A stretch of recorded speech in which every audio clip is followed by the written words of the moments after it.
What is a product backlog? What does a good product backlog look like? Now, if you look into the Scrum Guide tells you that the product backlog is an merchant ordered list of what is needed to improve the product.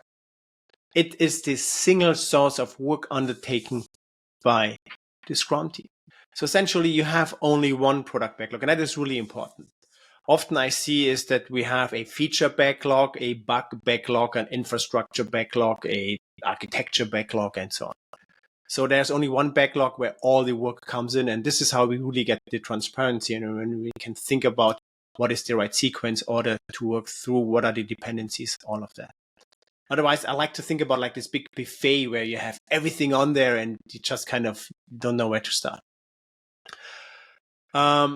The other thing about a good product backlog, it shouldn't be too large. I often see product backlogs. This is one of my favorite questions. So if no work was being added to your product backlog, how many more weeks, months could you work? And sometimes it's actually years. So there's hundreds, even thousands of elements in the product backlog.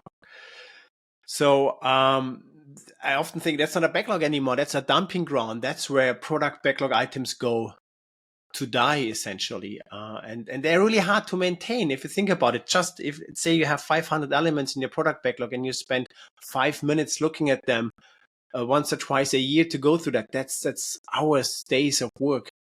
So keep it small, keep it focused. And this is essentially really important because we do iterative incremental product development.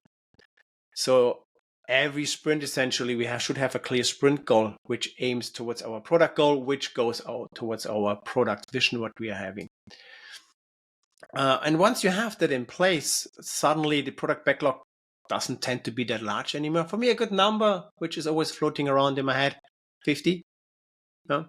That's really transparent. Everybody knows what's in there. Everybody has a clear understanding what is this all about, why we are doing that. And while you work on some of those items, you will refine further items and break them down. So maybe it fluctuates 40, 50, 60, somewhere in this area, but that's a good number for me, essentially, for a classical Scrum setup.